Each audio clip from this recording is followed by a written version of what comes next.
Unsaon kaya pag-solve og mga quadratic equations gamit ang factoring? Ay, kabalon ako. Humana ni og tan-aw ang kanina video. Mabal-an nimo ang technique. Mabright jud kag maayo. Maayong adlaw mga ka-ML. Ako day si Sir Ash. Ang mahimo ninyong math teacher para karong adlaw. Nganong gitawag ta kag ML? Because ikaw ay isa ka math learner. Ibig sabihin, mas estudyante ta ka, mamaestra, or masikin sa pa na viewer diri sa atong channel, naa kay chance para magtuon. Okay. Na para karong adlaw, ang ako itudlo sa inyo simple. Isa sa mga topic na ginadiscuss sa grade 9 math. Second grading topic is all about quadratic equation. Now, unsa man ni quadratic equation? Well, previous days, i-discuss na ang quadratic equation as mga equation na naa sa second degree. O when we talk about quadratic equations, mo na ni siya itong naay mga squared. Pero, dili ka na ang atong topic karon. Mag-level up ta gamay. Dirita sa unsaon pag-solve ang quadratic equation. Pag musturyahan ni tag-solve, mo ni atong ginatawag na pangitaon nato ang value ni x. So ibig sabihin si x ang atong isolve, atong pangitaon. Now daghan og mga terms na ginagamit sa mga libro bahin sa solve for x, nay uban mo gamit pud sila og word na find the roots, meaning ugat. So but the idea is still the same. Roots or finding the x or finding the value of x is just the same as solve for the equation. Now mag-focus ta sa quadratic equation. O mas specific ana is ang isa ka topic, isa ka way kung saan mag-solve og x sa quadratic equation. Now, sa common na knowledge nato sa mga competencies diri sa mathematics, naay upat ka way para unsaon pag-solve si quadratic equation. Natay ginatawag na extracting square root, factoring, completing the square, o by using quadratic formula. O para karon na video, akong itudlo sa inyo ang paggamit sa method na factoring. Alright, let's start. Now, before ta magsugod sa to ang topic, ayaw sa din ninyo kalimti na kung pwede, i-click lang ng naadra sa ubos kanang subscribe button o notification bell para sa mga musunuray na mga discussion nato. Apil pagyapon ka ug mapabright pataka. Okay, so let's start solving quadratic equations by factoring. Now, ang discussion ani is that ang pinaka-aim nato para ani na lesson is ikaw as the learner or ikaw na naminaw, mabalan nimo ang paraan kung saan pag-solve gamit ang factoring. Sa code sa curriculum guide sa mathematics, mo ni siya ang ginatawag nato na Math 9 under sa algebra, and then ginatudlo siya sa quarter 1 which was last year. Quarter 1 ni siya pero karon gibutang na sa quarter 2. Then we have A and B, meaning 1 to 2 weeks or 2 weeks time siya ginadiscuss. Okay, and this isa ni siya ka competency. Okay, now ang atong ma-discuss ani na mga equation sa quadratic, kabalo tadaan na ang isa ka quadratic equation naa sa form na ax squared plus bx plus c is equal to 0. Ibig sabihin kani ang atong ginatry og solve. Ax squared plus bx plus c is equal to 0. Pero pag quadratic equation ang ginasturyahan, ang ginatagaan og importansya ang ax squared. Now, pag ingani gani ang ato ang instance or condition, ang ax squared mo ni siya atong ginatawag na quadratic term. Ibig sabihin, regardless kung available dira si bx or available dira si c, or kung wala man na silang duha or kung naman na silang duha o kumpleto na silang duha, watay labot. Basta kay ang importante para matawag sa quadratic equation, naa dapat si ax squared. Ibig sabihin na ang quadratic term. Now, kung naadra ang quadratic term, there are a lot of instances na pwede mahimong condition sa isa ka quadratic equation na magamitan nato og factoring. Mo na ni siya karon ang inyong makita sa PowerPoint presentation. Mo na ang quadratic equation in the form ax squared plus bx equals 0. Ibig sabihin wala siya c. Then naapod tay ax squared plus c equals 0. Ibig sabihin walay b. Naapod tay ax squared plus bx plus c is equal to 0, na kung saan ang value nato sa a kay 1 lang.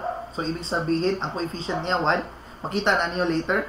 And then naapod tay ginatawag na ax squared plus bx plus c is equal to 0 in which na si A nato kay mas dako kay 1. Now, basi mangutana mo, sir, wala ba appeal dira ang kanang medyo gamay sa 1 or 0 ba or something like negative values. Now, bago nato matawag ang isa ka quadratic equation na naa sa standard form, dapat ang ato ang A should not be equal to 0 o dili po siya pwede mas gamay pa sa 0. Ibig sabihin, di siya pwede mahimong negative. Positive din siya always. So, muna atong mga instances na atong i-consider if ever mag-solve ta ani. And then, ang pinaka-last is quadratic equations not in the form ax squared plus bx plus c is equal to 0. Now, kung sabi not in the form, now, kung atong huna-hunaon na ay mga equations na kung tanaw nato wala siya squared, pero kung ato siyang i-simplify, i-combine like terms nato siya, ang mahitabo kay naa di siya mahimo di siya quadratic equation. Okay. So, sugod ta. Okay. Magsugod sa ta sa first form. Okay. Ax squared plus bx plus c. Ax squared plus bx equals 0. Alright. Now, ngita tayo example ani. Okay, ito. Find the roots of the following. 3x squared plus 18x is equal to 0. So, kana. Ato sanang itry og solve gamit ang factoring. No? Ang pangutana di ay, unsa man factoring. Now, from the word itself, factors, atong ginabuhat ana, gina-breakdown nato ang isa ka number or isa ka variable or even ang isa ka expression. So, example ana, katong panahon pa sa atong elementary, pag naatay positive, let's say positive 6, what are the factors of that one? Siyempre, 1 ug 6, 3 ug 2, or 2 ug 3. Nganong ka naman, sir? So, kana na idea is that kung ang 1 i-times din mo sa 6, ang gawa 6. Kung ang 3 i-times din mo sa 2 or ang 2 i-times din mo sa 3, ang gawa 6. So, kanang 1 ug 6 o kanang 3 ug 2 mo ni ginatawag nato na factors. Alright? Okay, pero pag abot ninyo og first year high school or grade 7, medyo gi-introduce naman dito ang topic sa integers. So, karon gawas na ang availability sa mga negative numbers. So, kaning 6 nato na positive karon, nadugangan ang iyang mga factors, which is negative 1 times negative 6 or negative 3 times negative 2. Nganong kaniman? So, technically, ang alira po na pasabutan na. According to the rules in the integers, when two terms are the same in sign, meaning positive times positive or negative times negative, the answer or the result will always be positive. So, therefore, para sa kay positive 6, naatay upat ka pairs para sa iyang factors. So that those are 1, 6, 3, 2, negative 3, and negative 2, negative 1, and negative 6. So simple na kayo, no? Now, okay. Now, another na pod. What if, sir, kung negative day, unsa may factors ana niya? Now, kung negative 6 ang atong i-factor, so ipadakon sa nato niya atong TB-TB, ha? Atong, alright, okay. Now, kung negative po ang given, example, negative, let's say, negative 8. Yan. Alright. What are the factors of negative 8? So, syempre, the result of a negative value comes from a positive and a negative. So, therefore, mangita kang ka o numbers na pag i-times nyo silang duha, 8. Pero, ang sign, imong i-interchange. So, those are 1 and negative 8 or negative 8 and positive, sorry, mali ang whiteboard. Positive 8 of negative 1, or pwede po nato imong 4 of negative 2, pwede po negative 4 and positive 2. Either way, if you multiply them with each other, the answer is negative 8. So, pansino ninyo kaganina, katong positive 6, positive ang pair or negative ang pair. Pero pag negative gani ang given, ang atong ginabuhat ana is that basta negative, positive, ano din na siya, positive ug negative din na siya. Okay? Now, so ato na i-apply karon kung sir ganun kanima yung ginatopic sa quadratic man kaya ta tama kay mga x na man kaya yung mga squared. So ngano nag full number man tadre. Well, as you know, this kind of example is the foundation, mo ni pundasyon kung sa imuha pang ginatawag na papatukod kag balay, kalutan pa naglalom para dili dayon mahugno. O mo po niya pundasyon nato karon sa atong topic sa factoring. All right. Okay, let's Continue. Asa pang problem na to ganina. Okay, kana. Given mo siya, 3x squared plus 18x is equal to 0. So, ang sabi dito is, find the roots. Ibig sabihin, isolve nimo ang value ni x.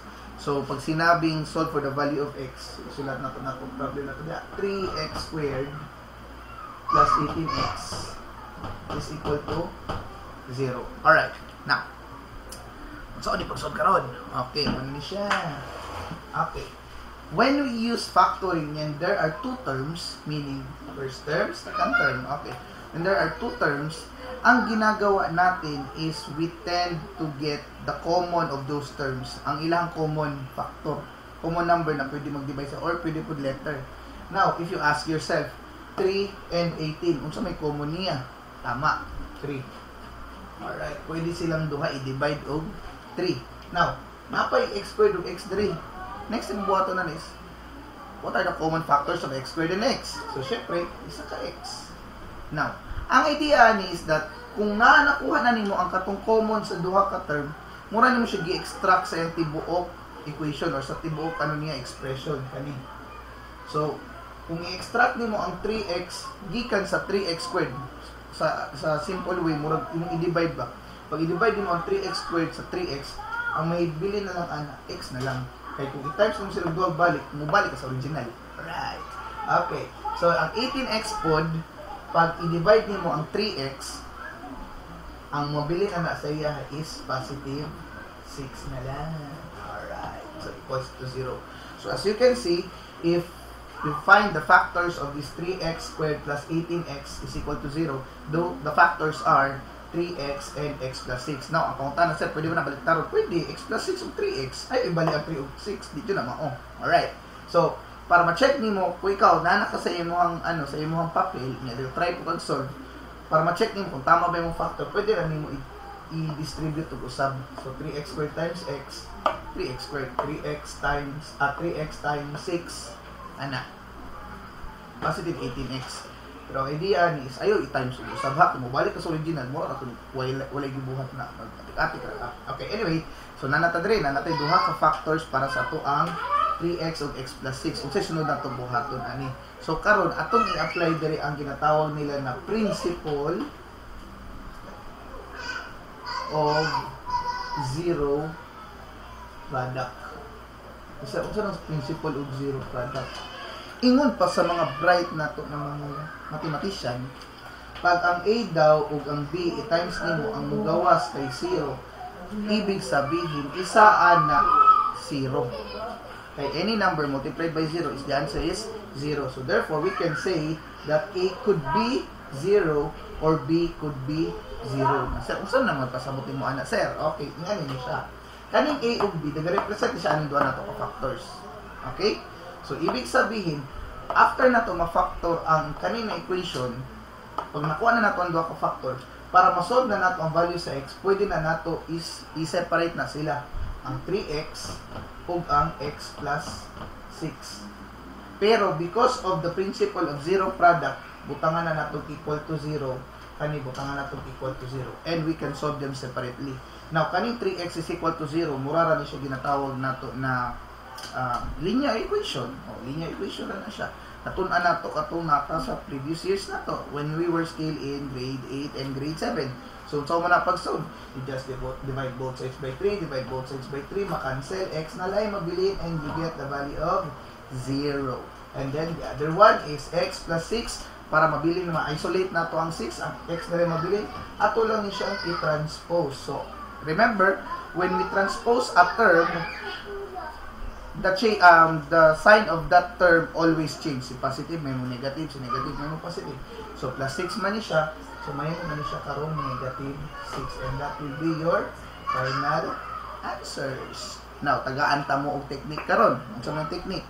Pag ang given gani kay ax squared plus bx is equal to 0, ang isa ka value ni x ana always, 0. Okay, 0. Unya, ang isa ka value sa x is negative b over a lang na siya. So, negative b over a. I-divide ra nimo daw si b ug si a human butangag negative. So, tanawan niya. 18 si B, 3 si A. Si 18 di-divide kay 3 nahimo 6. Dapat nga ng negative 6. Alright. Okay, dali okay no. Oh. So yung ana na siya. So kani karon tagaan ta mo isa ka example bahin ani na even. No, mo na siya. Try ninyo ni siya na problem. Asa ba to? Okay. Ayan. Okay, try this. In your paper, 14x squared minus 7x equals to 0. So, unya. So, that, kita na ninyo niya. Okay. Pwede po na ninyo i-comment unya kung sa inyong answer kung sa pag-solve. Okay, karon nanata sa example number 2. X squared minus 100 is equal to 0. Kanina example, muna siyang example na kung saan wala tayo ginatawag na bx or wala siya linear term. Ang naalang sa iya is ang quadratic term o ang constant term. Ibig sabihin katong number na wala na naga-solve of light. Okay? So, unsa man nato ni pag-solve karon. So, ani na siya. Normally, kung ani ang given ax squared plus c is equal to 0, mas maayo din nimo gamiton ana ang ginatawag nato na extracting square root. Pero kung i-oblige jud ka mismo sa teacher or sa imuha bang professor kumbaga na kailangan factoring jud imong buhaton usaw na nimo karon pagpakita. So ani lang po nimong buhaton. Pag kaniyang given, gumawa ka lang ng dalawang quantity tapos equate it to 0. Now, paano ba ito i-factor? Honestly, this is an example sa grade 8 na lesson which is the difference of binomial. Okay? The difference of perfect square pala, sorry. Perfect square binomial. So, ang gagawin mo lang is you get the roots of the perfect roots of this x squared and the perfect roots of the 100. So, we have x and x. We also have 10 and 10. Now, unsa ang sign ibutang dira? Remember ganina sa sugod sa tuang video na pag negative gani ang ipa-factor sa inyo ha, it is just the result of a positive and a negative. So, mabutang na kag plus o minus. Na ang pangutana karon sir, pwede ba nako ibutang diri ang negative? Pwede ba nako diri ibutang ang positive or ang plus o ang minus? Okay ra, may problema. Okay?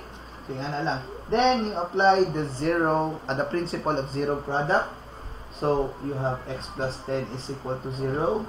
And x minus 10 is equal to 0. So, transpose x is equal to negative 10.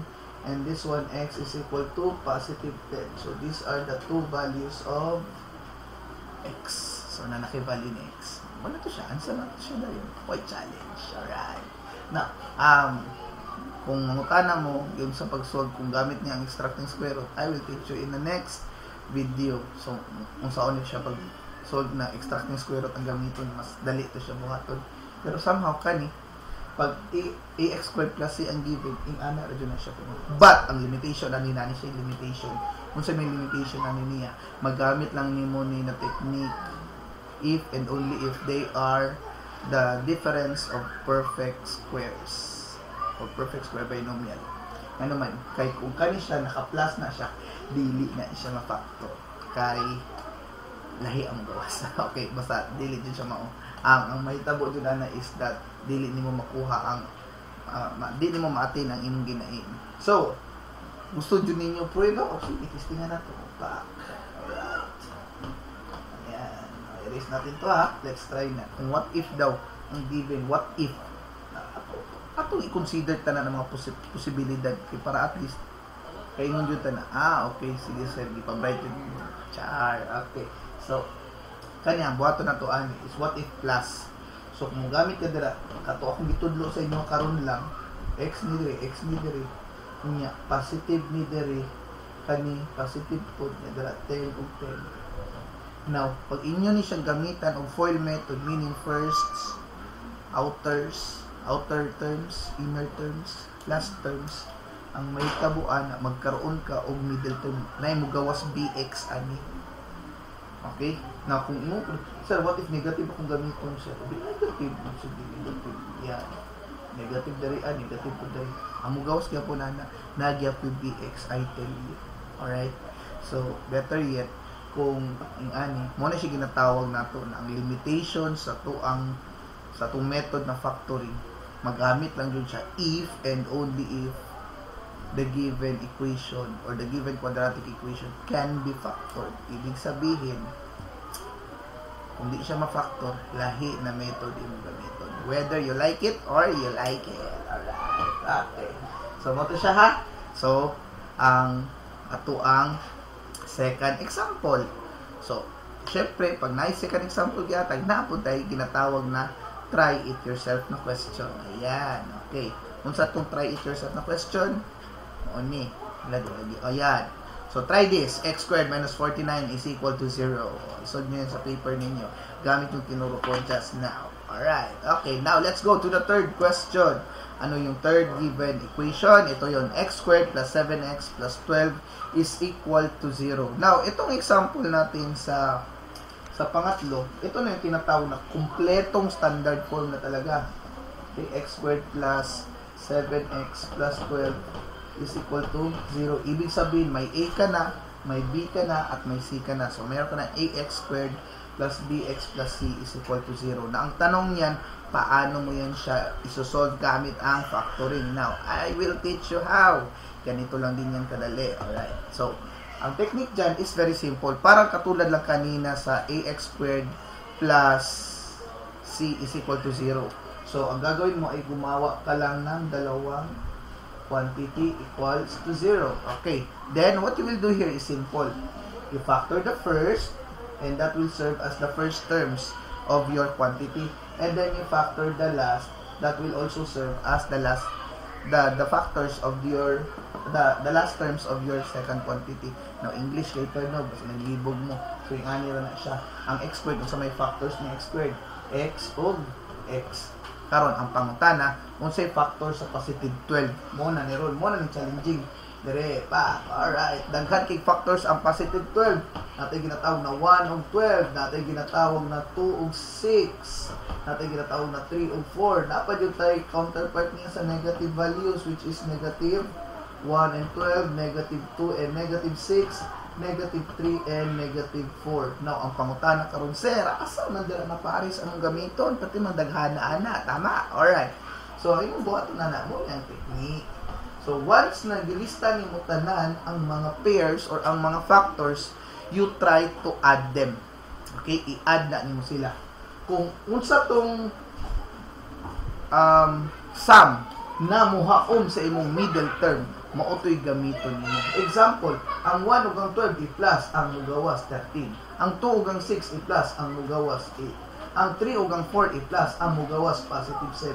Uy, pasok na, positive 7. So ibig sabihin positive 3 ug positive 4 ang atong gamiton. So mo na ibutan dili positive 3 and positive 4. Now, siguro na, sir, ang uban di sir, dili na ni may padayon. Pwede ko ni may padayon god, pero simple, sayang lang ka og ink sa whiteboard. Pero sige lang, para sa inyo ha, kay labbanta mo, char. Ako na lang mong tagaan. O result. So, negative 1 plus negative 12, utang plus utang, ang lumabas ay utang din. So, negative 13 yan. Negative 2 plus negative 6, ang lumabas negative 8, negative 3, negative 4, negative 7. Now, do not mistook this one and this one. Itong positive 7 at saka negative 7. Bakit? Ang positive ug negative dito na pareha. Sa storya paana sa itong tinuod na kinabuhi, ang positive mo na ginatawag nato na utang ug ang mali ang ang positive nato mo ginatawag ginansya ug ang negative nato mo ginatawag nato na utang. Alright, so utang ginansya na siya na topic. Now balik ta. Now karon nakuha na nato ang factors x plus 3 ug x plus 4 equals to 0. Balik ka na naman sa principle of zero product. So x plus 3 is equal to 0, and we have x plus 4 is equal to 0. And if you want to solve this separately, then you just transpose, x will become negative 3 and x will become negative 4, and these are the answers. Now, ang pangutana, sir, kanina ra makasige pakita ang mga answer sa mga sir. Unsa man ka-sure na tama na imong mga answer. Okay, sige. Mo ni ginatawag nato na check-in. Alright, checking. Oh, kung saan daw pag-checking. So, ngani lang na siya. Pulihan lang nimo ang number sa imong pulihan lang nimo ang variable sa original variable gamit ang katong na-solve nimo na letter. So, example, negative 3. So, mahimo na siya negative 3 squared. Pulihan ako ang x og negative 3. Okay? Then, plus 7 times negative 3 plus 12 is equal to 0. Yan. Kamay na kayo, no? Sila. So, negative 3 squared, that will become positive 9. Then, 7 times negative 3, that will be positive negative 21. Alright. Then, plus 12 equals 0. Kani makita ninyo dire, kinsa ang utang, kinsa ang ginansya. So, dire, ginansya, 9. Dire, ginansya, 12, 12. Then, kani, utang, 21. Ang ginansya o ginansya i-plus, ang mugawas ani, 21. Pero naamang kay utang na 21 po, so ang mugawas, 0 equals 0. Checking! Alright. Okay, paano niya? Ano naman siya? Same goes pag negative 4 pag nito nito. Yung analagay ako ng resulta. Sure ka sir? Sure, Jugo. 100%. Ako pang itaya ang ako ang whiteboard marker. Alright. Okay, so next, we go now to your test yourself. Okay, unsama ning test yourself. Alright, okay. Now, on your paper, try this one. Yan. X squared minus 10x plus 21 is equal to 0. Okay? Malalaman natin kung na-answeran ba na ninyo. Okay. Next. At ito na tayo, medyo level up na gamay. What if ang kani ato ang a diri mas dako pa sa positive 1 or 1. Mas dako pa sa 1. Ibig sabihin kung saan pag-factor. Alright. Okay. Erisa na ito ni siya. Given, and the problem is 2x squared plus 13x equals 7. So, 2x squared plus 13x equals 7. Okay. Now, kung tanaw na ito niya, quadratic na siya. Ano squared? Highest degree. Tapos, wapot siya kaparingan term. So, simplified na siya daan. Except, wala lang jud ni siya naka standard form. So, saan man pag standard form? Simple. Ibalhin lang ang ato ang C, which is this one. So, when we transpose the 7, it will become minus 7 equals 0. So, remember, pag standard form equals to 0 din siya sa quadratic equation. Alright? Okay. So, ang punta na siya, na-answer na ba ni? Wala pa. Ang atong aim there is to solve for the value of x or solve for the equation. Find the roots. So, pangitaw na ito ang value ni x. Ang pangutana, unsaon ba na ito? Now, basig ang inyong karon buhat din taog quantity. Now, for may mga bright na mga, mga tukan sa mathematics, kaya nila na matamatahon na imagine din nila kung sa to na pair ang pinaka haum dayon ani na pag i-times ni mo gamit ang FOIL method, mubalik din sila sa 2x squared plus 13x plus 7 is equal to 0. Pero ang aim na to ana karon dili. At ang aim na to karon is ito ta sa sure na technique. Okay, so ato sa nang-ireson na part ha. Alright, so unsaon man nato na siya ing ani. Now, we all know na ang factor sa 2x squared is 2x and x. Ang factor sa negative 7 is either negative 7 o positive 1 or positive 1 o negative 7. Ang ani karon, ang challenge ani karon is kinsa dapat ang magtapad, si 2 o si 7 ba o si 2 o si negative 1 ba. So lisod, di na to maanuhan, di na to dayon sure. So, ang atong buhaton na ni karon para sa sure na tirada, kaning first term o kaning last term, kaning negative 7, imo nang i-times. So, 2x squared minus 7, times negative 7, may mo siya og negative 14x squared. Minsan may tabo na after ko na mabalaan. Karon, katulad ng ginawa natin kanina dito, what you will do is you find the factors such that if you add those factors, ang lalabas is positive 13. What are those? So, let's start with, syempre kay negative man ang isa positive, ang isa negative din na. So, we have positive x and negative 14x. We have negative x and positive 14x. We have positive 2x and negative 2x and positive 7x. We also have positive 2x and negative 7x. Meron pa ba? Wala na yata. Wala na. So, you have 4 pairs. Now, paano natin malalaman saan dyan sa apat na yan na pair ang magagamit mo? So, ang gagawin mo lang is you just add them. When you add them, x and negative 1, may 1 yan siya dyan. 1 plus negative 14. Ang lalabas dyan is negative 13x. Oops, positive 13 man ang hinahanap, so di na siya mao. Then, we have negative x and positive 14. Ito, pasok, positive 3x. So, therefore, this is the pair that we will be using.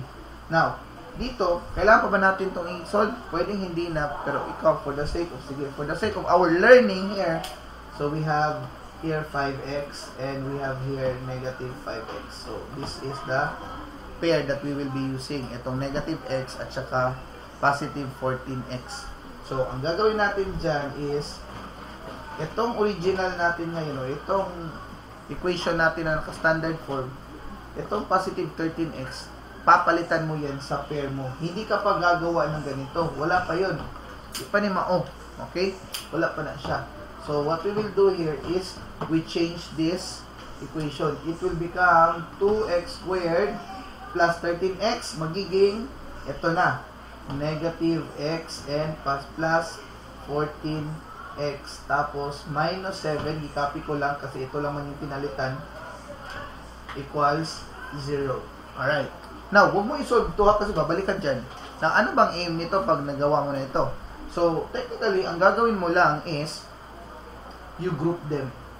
You group. And then this one, you also group. Okay, you group the two. Then, you try to use the factoring method. You extract. You extract the common pairs. Ano bang common ng 2x squared at saka x? Siyempre, x lang. Kasi si 2 at saka si 1. Understood? 1 man yun.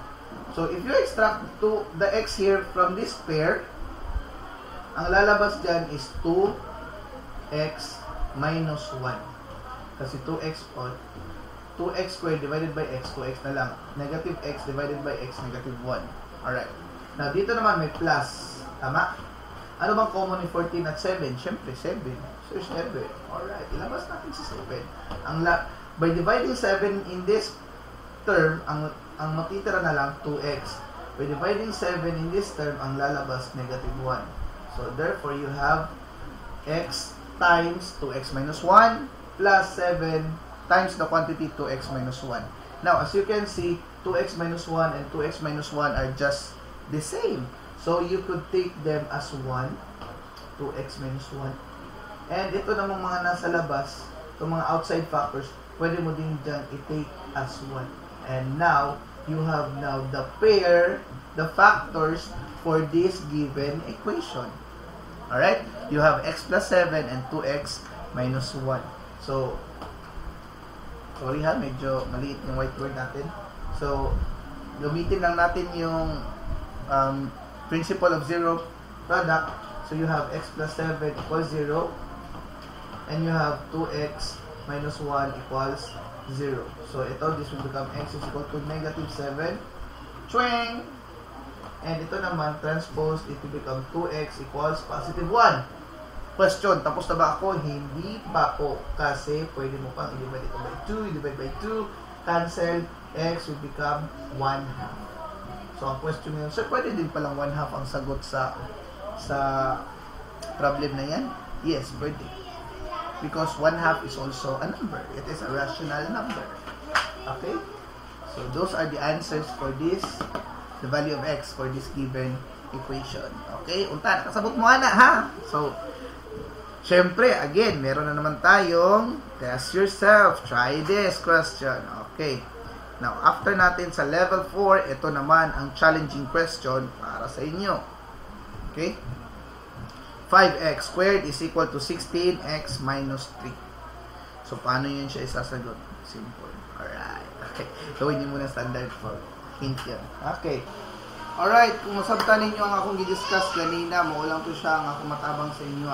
Now, for my students, as you can see, na kabalo ko, na ako giingon sa inyo last time, na napato siya pang level 5 o level 6 na mga problems. However, nakita na ko sa isa ka-topic sa libro, na ang katuday na topic,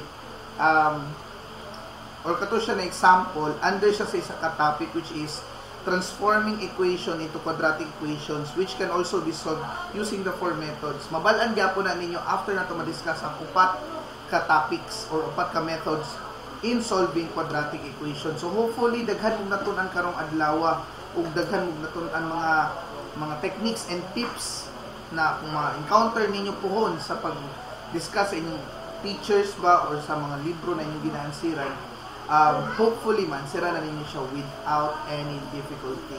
Now, this is Sir Ash signing off, and before I end my discussion, do not forget to subscribe and click the notification bell para mas daghan pa mo matun-an sa inyong math journey. Mga ka-ML, this is ML with Sir Ash, meaning Math Learning with Sir Ash. Bye-bye!